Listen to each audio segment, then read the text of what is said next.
নমস্কার বন্ধুরা, মিমিস কিচেনে আপনাদেরকে স্বাগত জানাই। আজকে আমি ধনিয়া চিকেনের একটা রেসিপি নিয়ে চলে এসেছি।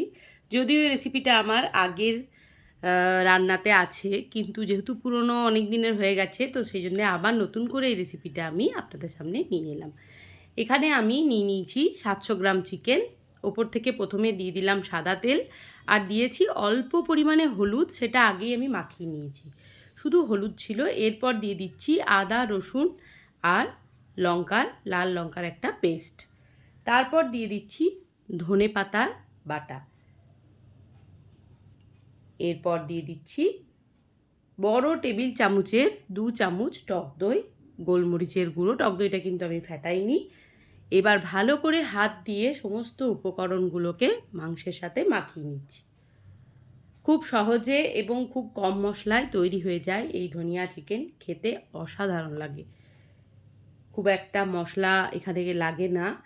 এই মেন হচ্ছে এই মাংসটা যখন ম্যারিনেট করা হয়, এই মশলাটুকুই হচ্ছে মেন, বাকি তেমন কোনো বিশেষ মশলা এখানে লাগে না। এরপর কড়াই বসিয়ে দিয়েছি, কড়াইয়ে দিয়ে দিয়েছি সাদা তেল, দিয়ে দিলাম গোটা গরম মশলা মানে এলাচ, দারচিনি, লবঙ্গ, আর দিলাম ধনের গুঁড়ো। এবার ধনের গুঁড়ো আর গরম মশলা থেকে যখন সুন্দর একটা গন্ধ বেরোবে, তখন আমি এখানে 4টে বড় সাইজের পেঁয়াজ কেটে নিয়েছি। সেই পেঁয়াজটাকে আমি এর মধ্যে দিয়ে দেব। তার সাথে কিছু চেরা কাঁচা লঙ্কা আছে।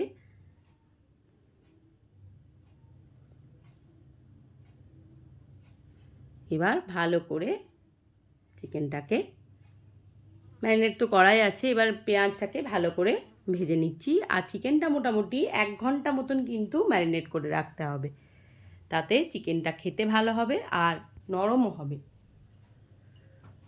পেঁয়াজটা মোটামুটি ভাজা হয়ে গেলে তারপর এর মধ্যে আমি দিয়ে দেব ম্যারিনেট করে রাখা চিকেন।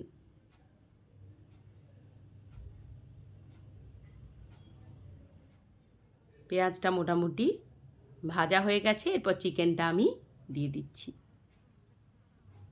এতে আমি কিন্তু কোনো নুন এখনও অবধি ব্যবহার করিনি, কারণ নুন দিলে কিন্তু প্রচুর জল বেরিয়ে যাবে, তাই নুনটা এখন দেবো না, আর একটু পরে দেব। এবার পেঁয়াজের সাথে চিকেনটাকে নাড়াচাড়া করছি। ফ্লেমটা কিন্তু এখন আমি হাইতেই রেখেছি।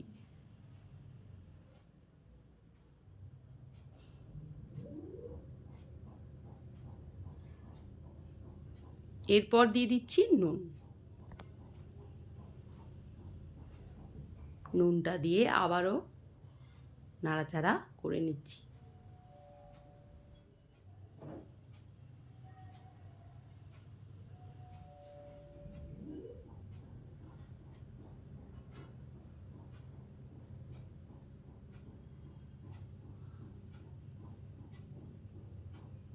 দেখুন জল বেরিয়ে গেছে, যেহেতু নুনটা দিয়ে দিয়েছি।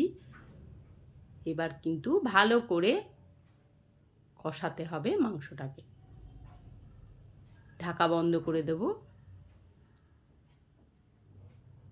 ঢাকা দিয়ে দিয়ে কষিয়ে নিতে হবে। দেখুন বেশ খানিকটা জল ছেড়ে দিয়েছে চিকেন থেকে। এবার আবারও ওপর নিচ করে নাড়াচাড়া করে নিচ্ছি।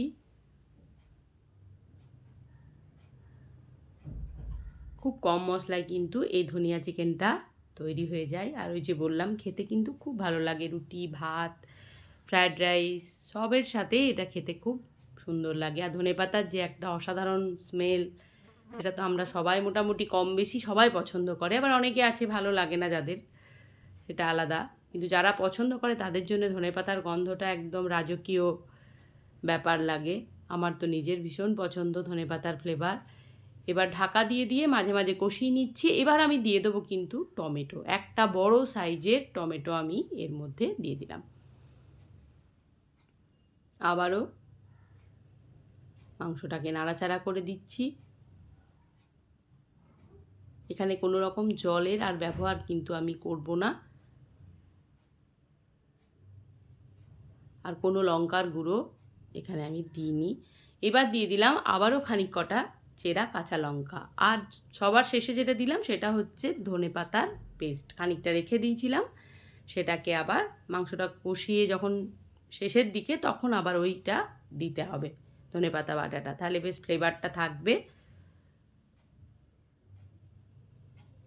ঝাল যে যা স্বাদ অনুযায়ী দেবেন, তবে একটু কাঁচা লঙ্কার ঝাল তো একটু বেশি খেলেও অসুবিধা নেই। এরপর দিয়ে দিলাম গরম মশলার গুঁড়ো। দেখুন একদম তেল ছেড়ে দিয়েছি আর পুরো কষা কষা হয়ে গেছে একদম মাংসটা।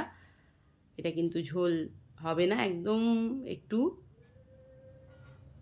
তেল তেলে মতন এইরকমই এটাকে রাখতে হবে। এই যে তৈরি হয়ে গেছে আমার ধনিয়া চিকেন। ভিডিওটি যদি ভালো লাগে বন্ধুরা, তাহলে অবশ্যই লাইক, কমেন্ট, শেয়ার, সাবস্ক্রাইব করে পাশে থাকবেন। সবাই ভালো থাকুন, সুস্থ থাকুন। দেখা হবে পরের কোনো ভিডিওর সাথে।